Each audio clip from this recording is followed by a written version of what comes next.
It's the Opperman Report. Join digital forensic investigator and PI Ed Opperman for an in-depth discussion of conspiracy theories, strategy of New World Order resistance, high-profile court cases in the news, and interviews with expert guests and authors on these topics and more. It's the Opperman Report. And now, here is investigator Ed Opperman.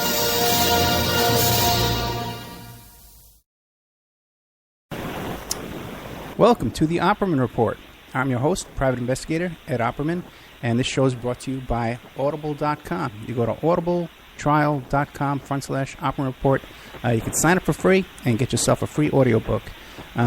Also, too, if this is the first time you're listening to this show, please check out OppermanReport.com, where we have all our archives are up there. We have a list of all the stations that play our show live, and we also have a members section where you can check out all the extra shows that we do, that we place in our members section. You could sign up for a subscription. It's exclusive content only to our members. We have here today with us a really special guest, fascinating guy, Leslie James Pickering. Pickering. And he's involved with the Earth Liberation Front movement, but also, too, he's written this book about Sam Melville, who was a guerrilla bomber back in the 60s and the 70s in the New York area. So it's called The Mad Bomber Melville by Leslie James Pickering. And there's a link to that on the Opperman Report blogspot.com blog. Leslie, are you there? Yes, I am. Thank you so much. So, Leslie, tell us about yourself, because I know you have you and yourself have a very, very interesting story yourself. So tell us about Leslie James Pickering. Well, I guess I'm best known for being a spokesperson for the Earth Liberation Front press office, and what that was is an organization that worked sort of as a media clearinghouse for underground radical environmental activists. So people who would commit sabotage in the name of the Earth Liberation Front would send a communique to me. I would put it in a press release, and I would talk to the media about it. That was from like 1996 through 2002. Now I run a bookstore in Buffalo, a radical bookstore called Burning Books. Well, give us an idea of some of the kind of books that you publish.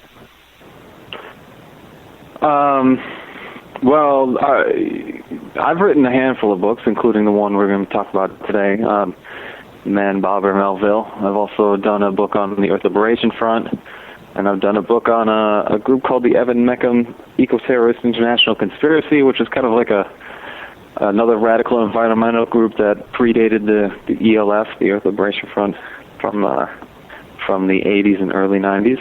And I've also helped to edit some different books and written some pieces for various books on just all kinds of radical left, and especially radical guerrilla groups. It's kind of my specialty is left guerrilla history. Okay, very good. And you yourself had a little trouble with the FBI surveillance. Yeah. Well, as you can imagine, you're releasing communiques for underground groups that are causing hundreds of millions of dollars in damages. You get a little attention from the FBI and other government agencies. So starting when I was 19, back around 1997, I had extensive interaction with the FBI and was raided at 2 points by the FBI and affiliated law enforcement organizations, once in January of 2000, and then again in April of 2001. There were 7 federal grand jury subpoenas issued on the topic and a congressional subcommittee subpoena issued. And basically, there was, from between that time period of like 1997 through 2002 or so, just constant interaction with federal law enforcement because they were trying to capture members of the Earth Liberation Front, and they were not having very good luck. And I was what they saw as the only link to the underground at that time period, so they were putting a lot of pressure on me. Since then, I've uncovered continued surveillance on me and on our bookstore here, Burning Books. And September of 2012, we found out that there was a U.S. Post Office mail cover. So they were copying all of my incoming mail and forwarding it to the FBI, and the FBI was also calling friends across the country and asking all kinds of questions about me. And there was a grand jury subpoena here in Buffalo. Now we found out there's been at least 4, but we don't know a whole lot of details about those. And then I was put on the secondary security screening selection list with the TSA at the airport, so it's kind of like the infamous do not fly list, except they let you fly, but they force you to go through the heightened amount of security, everything that they've got, so pat-downs and chemical swab tests and everything like that. So a whole bunch of stuff happened in late 2012. We kind of found out about some of it by our own investigation and just happenstance, and we filed lawsuits against the FBI and the ATF and other federal agencies for failing to comply with the Freedom of Information Act because they're trying to get government files on what they're doing. So we've sued and won against the FBI at this point, and right now I'm in the process of getting a 30,000-plus page FBI file processed and released to me. I've just gotten the first batch of those at the end of last month. Oh, so right now I've got about 375 pages in my hand. I'm waiting for the rest. What a wonderful life, you know. It's so draining, man, dealing with these people, you know. It can be, yeah. Let me ask you this real quick. Now, you said that they were copying your mail. Were they copying the outside of the mail, or were they actually opening up the mail and copying the inside as well? Yeah, it's a program called a mail cover. It's part of the U.S. Postal Service, and it's actually very old. It's well over 100 years old. But it's not as exciting as like a phone tap. You know, in the movies you hear about phone taps all the time or whatever. This is actually older than that, and it's been used maybe more often. But you hear very little about it. So what they do is they photocopy the outside of your mail, front and back, you know, whatever, just kind of keep tabs with who you're communicating with. And then they send those photocopies to whatever law enforcement agency requested it. So it's a program with the post office, and they have to go, and the law enforcement agency that's requesting it has to go through an application process and convince the postmaster at your local post office to do this. Postmaster agrees, and then they send it in a 30-day period. They'll send 30 days worth of copies, and they have to renew. Like I said, there's been many of these throughout history. People very rarely find out about them. So I actually, by accident and incompetency at the post office, they actually left a secret memo about it on top of my mail, and then it got mixed in with my mail and put right into my mailbox. So that's how I found out about it. Oh, boy, amazing. Now, Burning Books, do you have an address for that, a website for that? Yeah, burningbooksbuffalo.com. That's all one word. We are in Buffalo at 420 Connecticut Street. We are a friendly neighborhood radical bookstore. We got all kinds of books on all kinds of topics and all things radical and political. So we hold a lot of events, and you can get a lot of our stuff online, so you should check it out. And you have enough local support to support this bookstore? Yeah, doing great. That's encouraging. You know, it's big support here in the community, and of course all this exposure of all this surveillance that I've been under has only helped. You know, we've gotten a lot of media attention locally and nationally and internationally around this issue. So, you know, it kind of keeps things lively around here. And we bring in a lot of speakers. We've had a lot of high-profile speakers here at the bookstore, and a lot of big events and film premieres and stuff like that. So just keep going, and we're doing all right. Okay, very cool. If you have any books you want to promote, send them my way, and we'll see if we can get the authors on. Excellent, thanks. Okay, tell us about Mad Bomber Melville, this book that you wrote.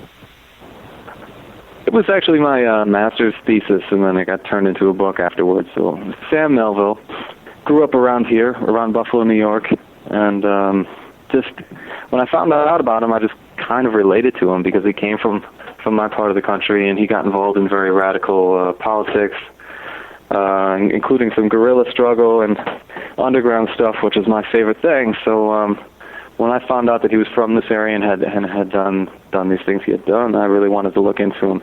There wasn't a whole lot out there published about him, so I gathered what there was, and I did a lot of research and wrote like the first and only really complete biography on him. So, you know, he got involved in the anti-Vietnam War protest around Columbia University and in the New York area, and got radicalized pretty quick. And he was much older than a number of the typical, hippie activists from that era.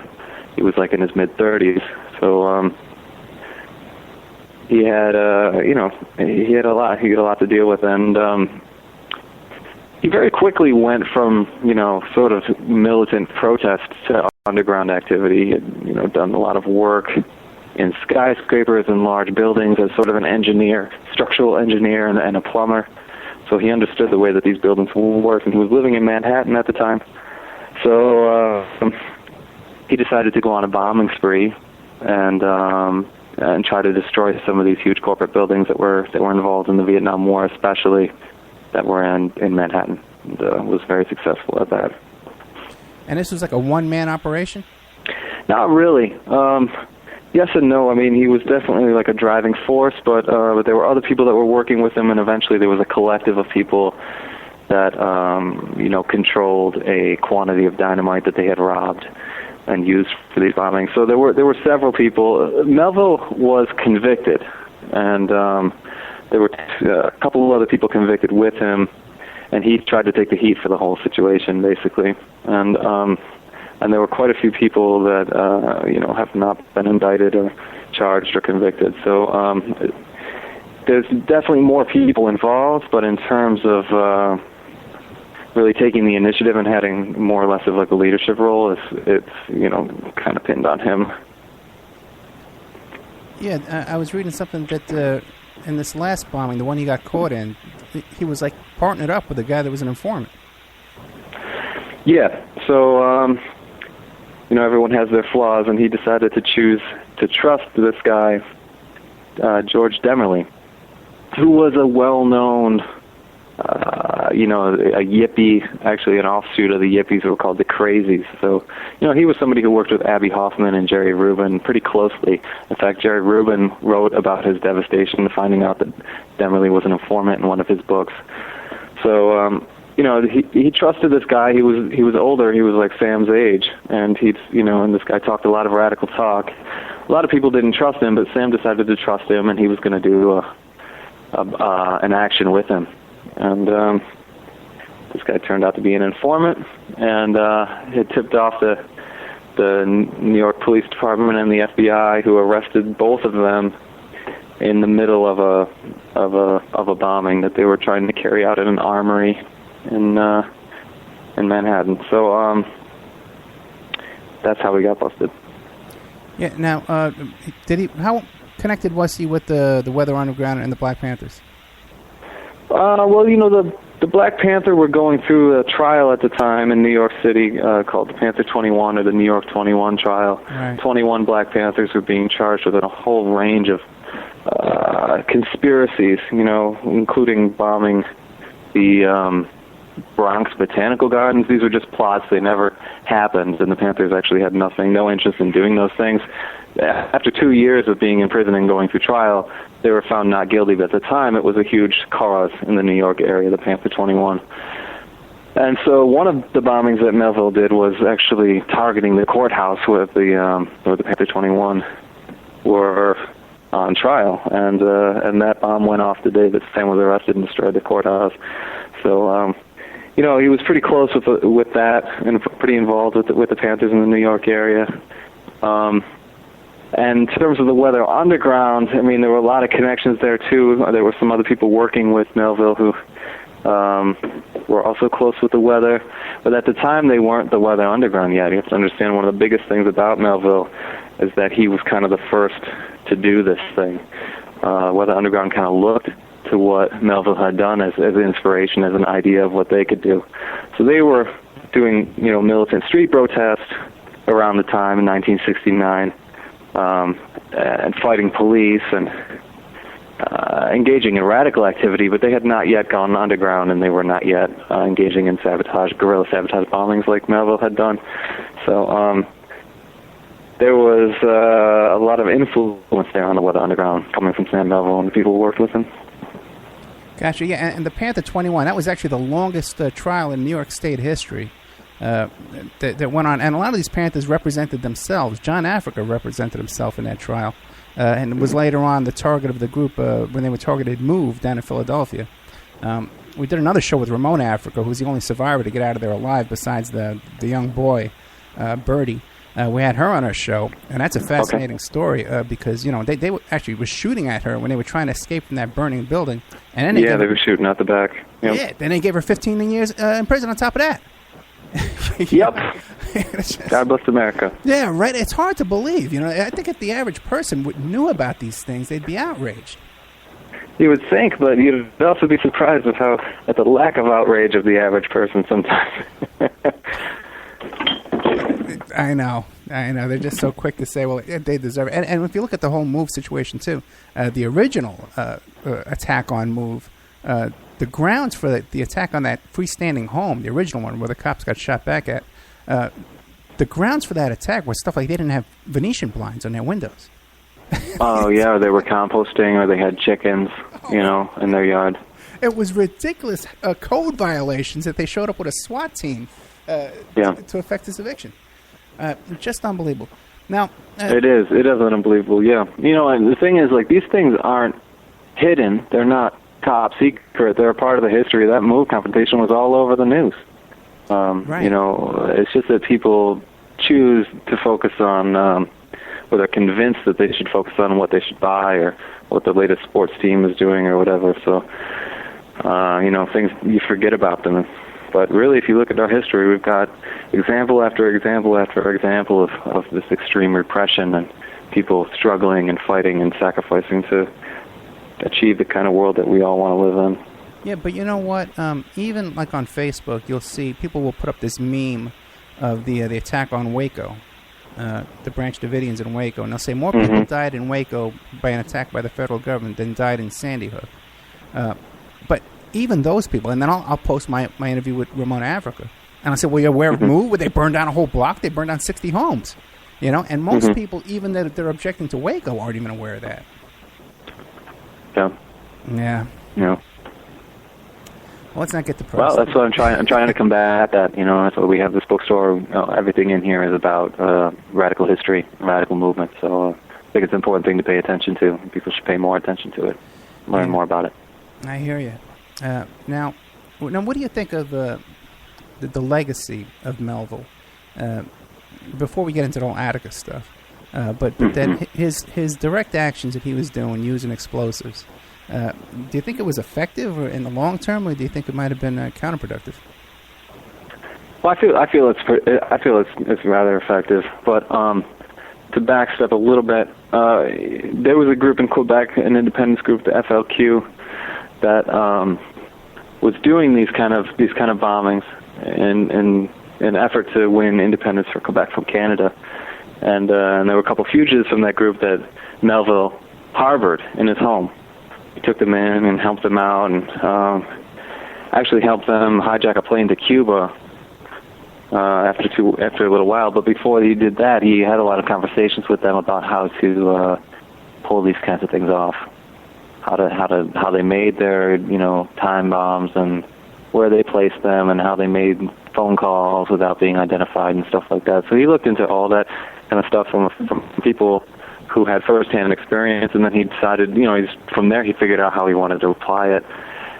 And then if you look after Melville, I mean, people know the Weather Underground name, but really, starting in the very early 70s, late 69 and into, throughout the whole 70s, there was just huge flood of sabotage actions. A lot of them were dynamite bombings, just like Melville's, by not just the Weather Underground, but a number of guerrilla underground groups that were operating during the time, and even into the 80s. And Melville's really the first, and his actions were rather impressive and inspirational. So I think that he really did have a big effect at getting people, to realize that they can fight back and that they can win in these kind of ways. And really all these other groups that started, have a sort of a debt to pay to him in terms of showing that people can form, guerrilla bands and strike back. And even in Abby Hoffman's book, Steal This Book, he talks about different methods to gum up the system, like putting crazy glue on the locks at these office buildings and stuff. And even when we had Lorenzo, you talked about hijacking a plane to Cuba, because I had Lorenzo Kumbawa Irvin on the show, the Black Panther. Who great. Yeah, great guy. I loved him. Oh man, what a heroic guy. What a story he has, man. Mm-hmm. You know, he's running through the streets of the Czech Republic, man. The CIA is trying to run him over in his car. This guy's got some story, man. They should do a movie about that. But he was saying, they got to do a movie about it. But he was saying how we all have to gum up the system every day in everything that we're doing. Right. In order to resist this. Whatever, it should be just like a natural habit, you know? Right. And Abby Hoffman used to talk about, you take a brick and you put a stamp on it and throw it in the mailbox. It's nonviolent, protest that slows things down because it cogs up the wheels of it gums up the cogs. Oh, boy. Right. Yeah, and if you have the skill and you have the ability and you're willing to take the risk, you can go a lot farther than that, which is exactly what Melville did. I mean, on one night, he and accomplices bombed 3 skyscrapers in Manhattan simultaneously. General Motors, Chase Manhattan, and Standard Oil all went off at the same time. I mean, that was amazingly inspirational for people. Thinking that not only, a lot of times people would be calling and making bomb threats or something like that back during that time period, but this was no threat. Those buildings were totally wrecked. Like glass would blow out the side of the building and just rain down on the street. And it's right in Manhattan, so it's not like people didn't notice it. So, these were very big, spectacular, high-profile actions that was keeping the NYPD bomb squad on its toes for quite a while. But now, you don't see this kind of activism today. Now, why do you think that is? Well, there's a lot of repression. But it wasn't very long ago that you saw similar activity with the Earth Liberation Front, and I imagine it won't be all that long before you start to see it again with some other organizations. It basically comes in waves if you look at it historically. People get upset about labor conditions, back in the 20s or whatever, and started doing guerrilla-type activity, and then all this repression came in, and people went to jail, and some people got killed, and then it came up again in the 60s and in the 70s, and then, again, people went to jail, and some people got killed and got scared off. And then it came back in the 90s again with ELF and other groups, and then, the same thing happened again. Some people ended up going to jail, some people got killed. But you can't imprison a movement, right? Fred Hampton would say you can't kill the revolution. You can kill an individual, but you can't kill a movement. So even if it seems like you don't see the stuff right now, it's just a matter of time before people fight back again. And, it's not like these problems have been solved. So, we still got the problem, and people are struggling to find a solution. So yeah, if that's anything, how it goes. The problems are getting worse. We have a situation now where... the average person is getting shot down. Unarmed people are getting shot down in the street on a weekly basis, and there's no objection whatsoever. And the average person is saying, well, they should not be committing crime. Unarmed people getting shot down in the streets. Yeah, it's strikingly similar to the situation that spawned the Black place. I mean, the Black Panthers were, witnessing unarmed black males and getting shot down in the street by the Oakland police, and that's why from their organization to defend the community and defend those people against it. So, like right now, you're seeing a lot of radical demonstrations against, that kind of police brutality. And I think it's just a matter of time before things get, even more intense, especially when these killings keep happening.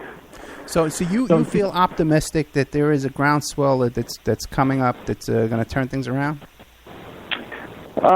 Yeah, I can't say when, but I think there's always a groundswell that's boiling up in one place or another. They might be able to say the environmentalists now are the big terrorists and throw them all in prison, but, then they didn't pay any attention to the hackers. And then the hackers came, on the heels of the environmentalists. And so it's always going to be something. So yeah, I'm optimistic. You can't keep the people down. People are going to fight for freedom and justice, and they're going to make sacrifices and fight hard, and it's not always going to be pretty, but that's the way the movement is. That's the way the struggle goes, and it can't be stopped. The only way to stop a justice movement is by letting it win, giving it what it needs to give, freedom.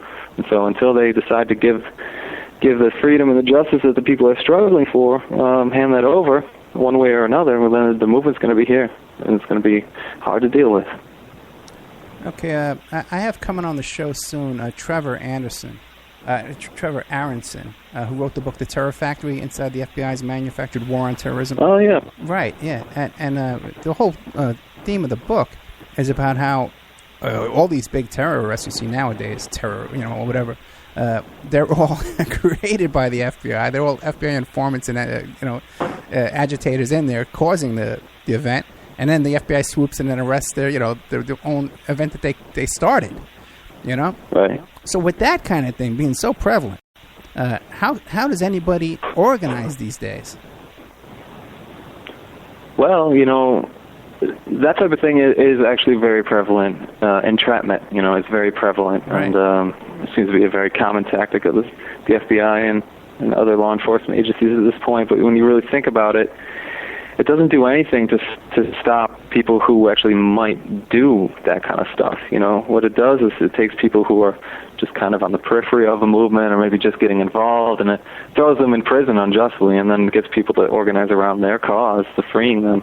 But it doesn't actually put them, the government doesn't put the FBI in any better position to stop people who are actually doing it. With the Earth Liberation Front, it was like almost a decade before any major actions were solved. And we're talking about 36 of the biggest sabotage actions in this country's history, over $250 million in damages, targeting a number of government agencies and a number of corporations, high-profile corporations. So it's not that these things can't be done. They can actually be done fairly well and pretty successful. And really, the government isn't really all that well equipped at all to solve these crimes. They're waiting. They've got the kind of a standard recipe to solve these crimes, and when people understand that recipe and they take their actions planned around avoiding that strategy, well, then they can actually get away with things pretty well, as we saw with ELF and a number of other groups like the Weather Underground. The FBI and other law enforcement agencies aren't that well equipped to solve these kind of crimes. In reality, what they are well equipped to do is scare people out of doing them in the first place, and that's what they do. With all these high-profile terror convictions all the time, people feel hopeless. They feel like they can't do anything themselves, like they can't make a difference, and they certainly aren't able to take on this big bad FBI or this big bad U.S. government on their own. So they just kind of go home and forget about it. But you can only be scared for so long, before you decide that you're not scared anymore. Yeah, I got you. We're going to have to take a commercial break right now. We're with Leslie James Pickering. His bookstore is called BurningBooksBuffalo.com, located in Buffalo, New York. The book we're talking about today is Mad Bomber Melville. I keep wanting to call him Greenville. I don't know why. Mad Bomber Melville. And it's a story about Sam Melville and how he started these guerrilla bombings way back in the late 60s and 70s. And fascinating end to the guy's story, too, because he wound up being one of the organizers who was part of the Attica Prison riots. Talk about a guy that never gave up, It went down to the last drop of blood. But we'll be right back after these commercial messages. And remember, Leslie, like I told you, if we talk during the messages, they can hear us talking, so we want to be as quietly as possible. We'll be right back with more of Leslie James Pickering, Mad Bomber Melville, and his bookstore is BurningBooksBuffalo.com. Check it out.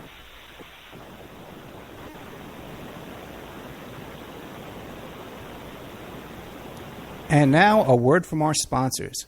Pacific West Bamboo, your premier source for sustainable building material. They provide construction-grade and craft-grade bamboo material for all your indoor, outdoor, and gardening needs. Contact them for event planning and display building as well. 503-839-8126. Or you go to their new website, PacificWestBamboo.com. Or you can contact them on Facebook at Pacific West Bamboo. That's 503-839-8126. Amanda from Pacific West Bamboo was our first sponsor. She's been so good to us, so please support her in return. I want to make everybody aware of our new members section at www.oppermanreport.com. You can go there and sign up for a monthly, quarterly, or yearly subscription. You can even purchase episodes one by one. You get full access to brand new original content, new guests, new uncensored interviews, my own investigations and reports, and we're going to be adding sections with documents, images, police reports, either provided by myself or by my guests, or for my own investigations, my own reports. So you can go to oppermanreport.com, and you can sign up there tonight. You can start listening tonight. Strawman. I want to mention Strawman. Strawman is a band out of Toronto, Canada. They're good friends of the Opperman Report. They're a trio of guys who share the same mindset most of us here do, and they put that energy into their words and music. So check them out at strawmanmusic.com and drop them a line to let them know that you heard them here on the Opperman Report. We'll be doing an interview with Sean Duffy soon. You can get an autographed copy of my book, How to Succeed as a Private Investigator, by visiting my PI website, emailrevealer.com. We also offer a computer and cell phone forensics. We can recover deleted text messages to uncover infidelity. We offer asset searches, locates, email tracing, background reports, and we can even trace your spouse's email address back to internet dating websites to catch them cheating online. You can reach us at 800-572-9762, or you can email me at emailrevealer@aol.com. New World Mexican Women. Everyone loves the New World Mexican Women, and their line of fine, handcrafted, authentic Mexican jewelry of stone mosaic and abalone stone inlay. In their first book, titled New World Mexican Women, available on lulu.com, they teach you how to make this jewelry, and they have a collection of love letters to their men from their hometown that have immigrated to the United States to find work. They have also published a new book entitled Azuquina to the Rodeo. It's about a young girl that falls in love with a rodeo bull rider, and she runs away with him without telling her family. You can find the New World Mexican Women by Googling New World Mexican Women. And you can ask them about their deals on wholesaling their fine jewelry and all of the other projects that they have going on. If you'd like to have your business or website advertised here and promoted all over the world on dozens of stations every day, give us a call at 800-572-9762 or email oppermanreport@gmail.com. And now back to our show.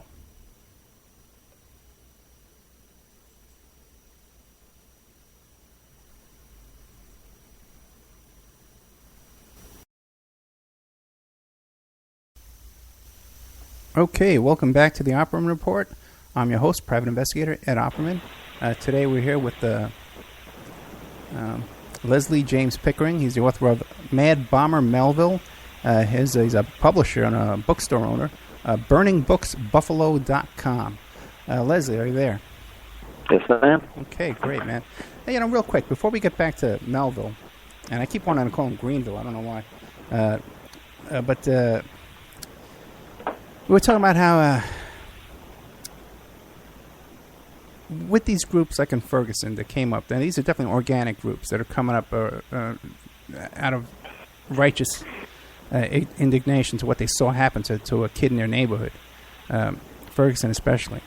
But then you have swooping into town guys like Al Sharpton, who for a long, long time, is a well-known FBI asset, was wandering around New York City with a briefcase making cases for the FBI. He had a phone in his apartment, his luxury apartment, a red phone. Every time he picked it up, the FBI was recording everything he made on that phone. Now, what do you make of something like that? Like, are these people gullible? Are we gullible to allow this man into a room after he's been an FBI informant and actively working undercover for the FBI?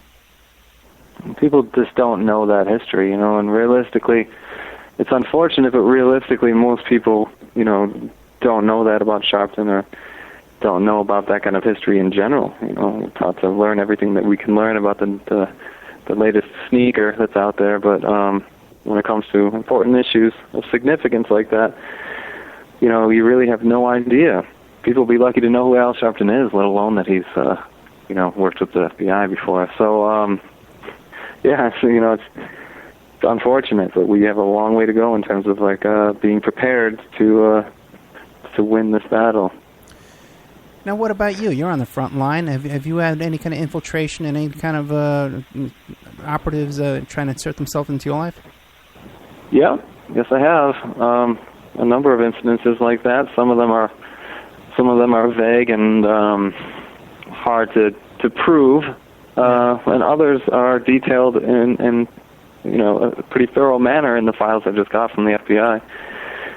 One of which I can't really speak about at this point, but there's some articles that are in the works right now about infiltrators here coming into our bookstore here, to events here at our bookstore within the last couple of years, and alleging huge conspiracies to the FBI that they knew weren't true, and causing the FBI to launch a 2-year investigation into me in the bookstore here. So these things do happen. It's actually not even uncommon. There's quite a bit of surveillance and infiltration that happens, and people never even know because no indictments, no case ever comes out of it. It's just information gathering, or maybe they tried to they tried to make a case and they weren't able to make it. So which was the case with me. But these things are actually like a very significant part of any movement that struggles for justice. You have the FBI. Didn't just do this to the Black Panthers. They've actually been doing it to pretty much everybody who's gotten anywhere in the struggle for justice. So you got to be ready to deal with repression if you're trying to fight for justice, because they go hand in hand, unfortunately. Yeah, it just came out in mainstream media that the FBI has been surveilling and attending Burning Man. Yeah, you can only imagine.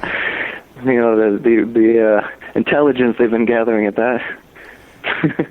But yeah, they've got huge budgets. Post 9/11, the terrorism budget went way up for all these law enforcement agencies, and so they get a big boost. They hire a bunch of new people. They get a bunch of new equipment. But the thing is, if they want to get that same amount of money next year, they have to justify their budgets by having some kind of investigation. That preferably, in their point of view, comes up with some kind of results.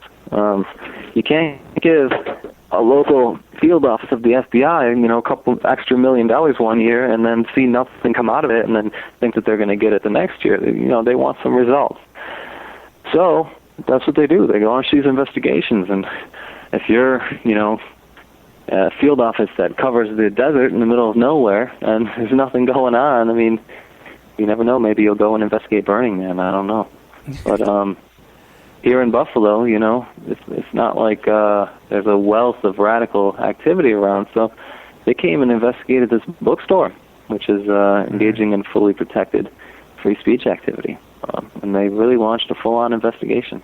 So that's America. That's how it works. If you think that you're going to solve problems by signing petitions and holding signs and electing people, you're in for a bit of a surprise, because that's not how change works in this country at all. And if you're going to make any progress, what you're going to have to deal with is some pretty extreme surveillance, repression, coming from some very powerful organizations such as the FBI. So you better be ready for it. I recently had Betty Metzger on the show, who wrote the book The Burglary. Excellent. Oh, yeah, you know her. Okay, good. Sounds like you got a pretty good lineup there. Oh, wait, I'm trying. I'm trying. That's great. Yeah, I found the real niche here, because we do a lot of true crime, conspiracy theory, and then we get these... you know who I had on, too? I had the FBI agent that was in charge of the anthrax investigation, Richard Lampert. No kidding. Yeah, but Betsy Metzger, when she talked about that burglary, she talked about how when they uncovered these documents, that the FBI was investigating anybody that was African American. Didn't matter if they were activists or whatever. Just being black was it. That's all you needed. And just African American student associations. That was one of the first things that came out with that burglary of those files, was that that they were investigating apolitical African American student associations. Yeah. It's the same thing that happens now. Nothing has really changed. They got a slap on the wrist, and for a few years they kind of cowered in the background. But Reagan came in, things turned around, and pretty much right back where we started in that case. So. If you're going to fight for justice of any kind, you got to be prepared and realize that the result is often repression from groups like the FBI. Yeah, so true. Yeah, I was talking to somebody else recently too. We got off. We were going to talk about something else, But then we got onto the state of the movement, what's going on now. And he was talking about how he had interviewed, all these famous activists and resistance fighters, and how he was so surprised that they were outraged that they were under, surveillance and harassment and arrests, and that they were just indignant about this. And he was like, "Well, what do you expect? What were you expecting?" Right. So true. Now. Yeah, for me, in all honesty, I kind of knew that what I was getting into was radical, and although it might technically not be illegal, it was like heavily frowned upon by the government and people in high positions of power, and that it was going to draw the attention of the FBI. I mean, I had at least enough background knowledge and information to realize that the FBI would be watching me if I'm putting out communiques for the ELF. So that was something that I had to sort of acclimate myself to at a young age. Like I said, 19 years old when I first got involved in that. So, and it hasn't really stopped since. It's been almost 20 years now. But, most people don't get into the movement that way. They get in because, they want to protect puppy dogs or whales or, they want to stop police shooting unarmed black people. And, even if they know that these horrible things happen, it's a difference between knowing sort of in a textbook sense that these things happen and then experiencing them firsthand, I mean, I'm friends with Ramona, who you just talked about having on your show earlier.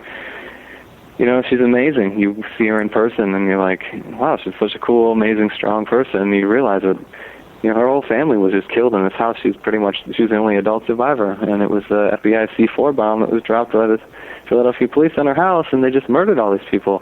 It's a harsh reality, but if we don't recognize it, then we're ill prepared to deal with what's ahead. Yeah, I hear you. I'm 53 years old. Yesterday was my birthday, and happy birthday! Oh yeah, I saw that on Facebook. Oh, you saw that? Okay. Yeah, and I know it was never ending, man. All right, I get it. Happy birthday! I couldn't use Facebook all day.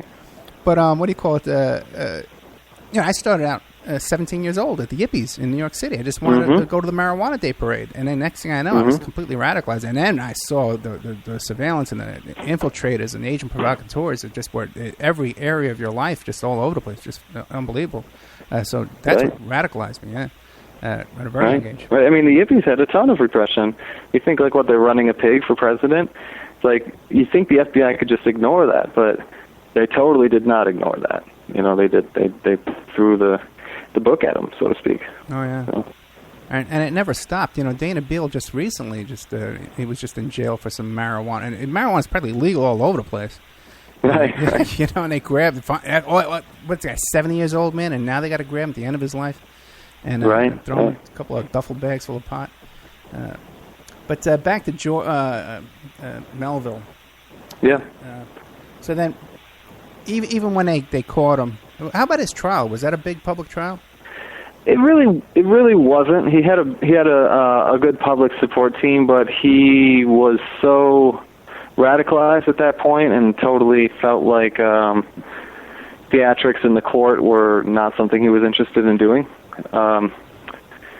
That he did not have a big public trial. One of the co-defendants went underground and evaded the law for a number of years, and he and one other co-defendant ended up doing prison time, and he never made it out of prison alive. And it's kind of fitting because it is the 44th anniversary of the Attica Prison uprising right now. Today actually started yesterday, 44 years ago yesterday. So.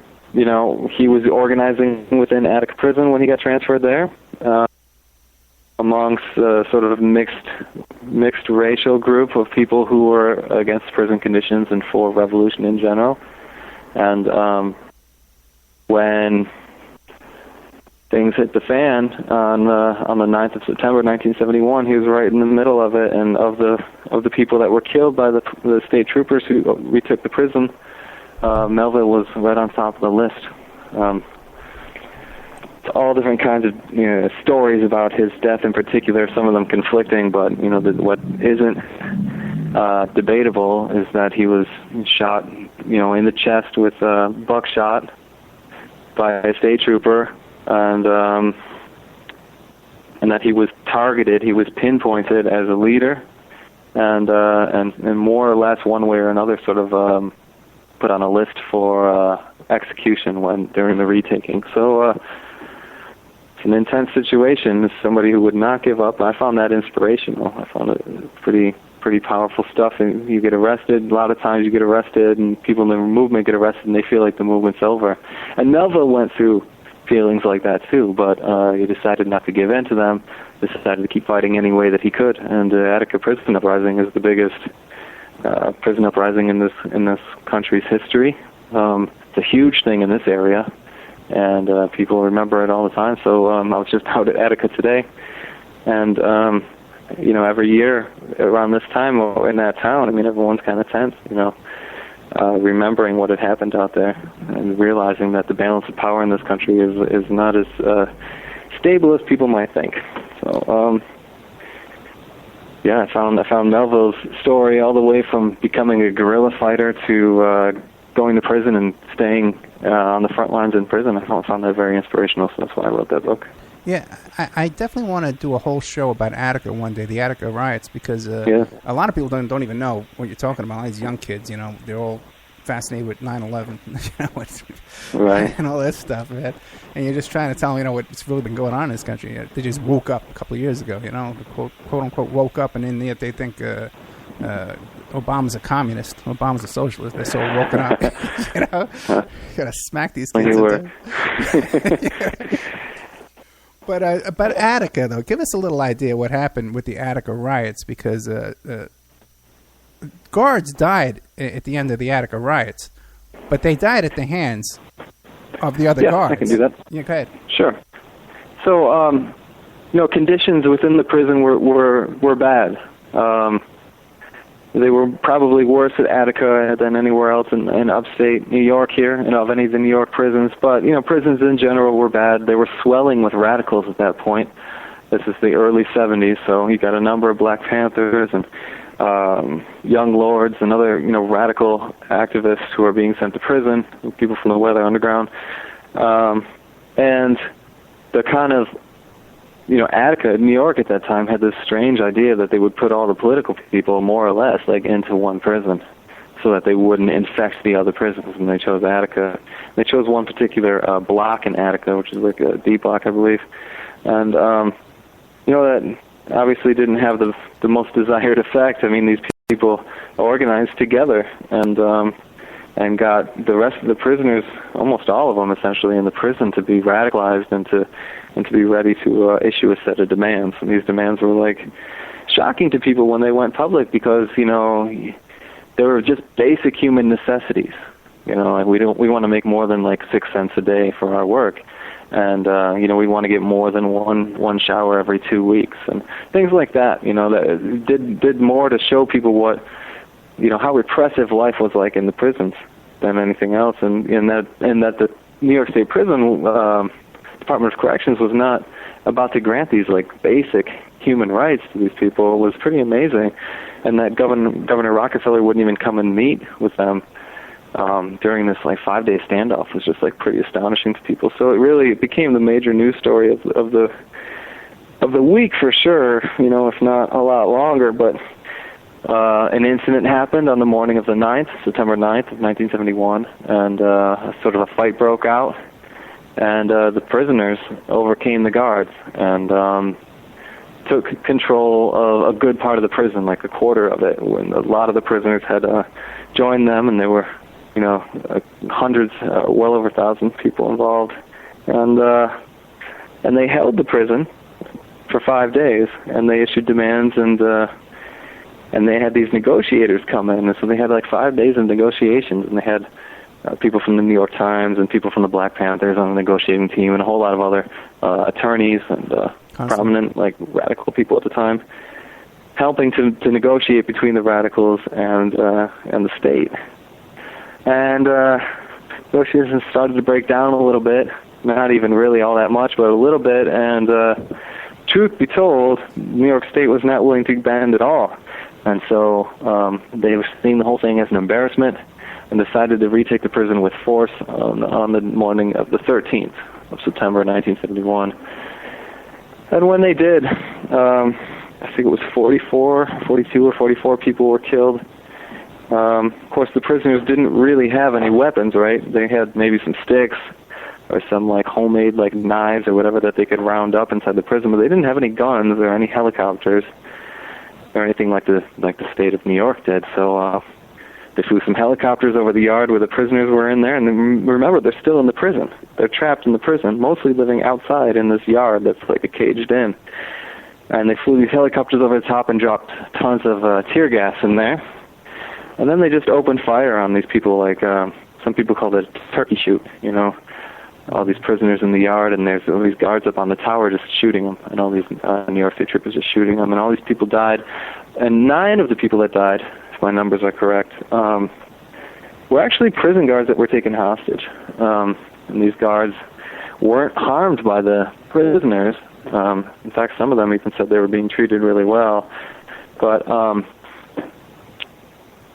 the police basically chose the section of the yard where the prisoners were, the hostages were, and the prisoners who were holding the hostage where they were. They chose that area as a primary place to open fire on. So a bunch of those people were killed, but New York State decided, I don't know how they thought they'd get away with this, but they decided that to claim publicly in the media, like immediately, that the prisoners had killed those guards, that they had slashed their throat and even like cut off their genitals. They made these pretty outrageous claims, and so the first day of the news was that essentially the prisoners had slashed the throats of the hostages, and so New York came in, and state troopers came in, they opened fire.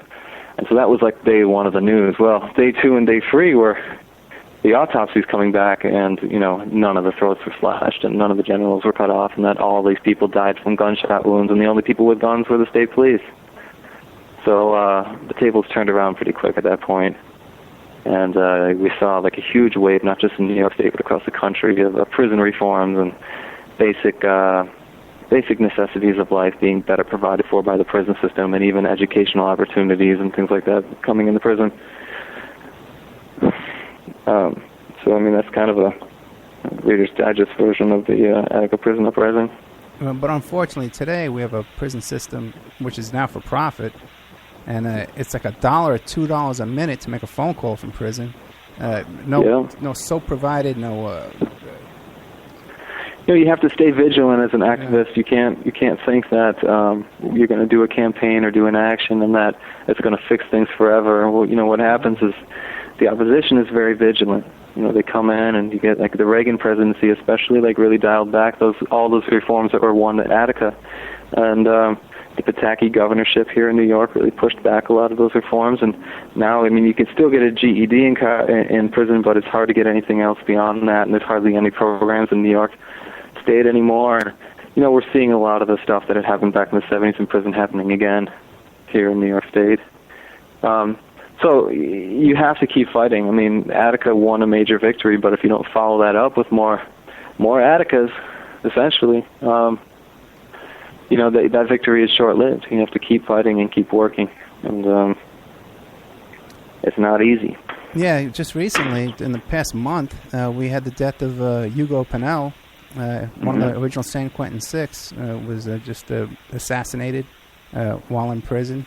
And if you read some of the descriptions about that, the guards were celebrating, and that they knew this was going to happen even before it happened. Yep. So, but to be what do you call it, optimistic like you are, and I appreciate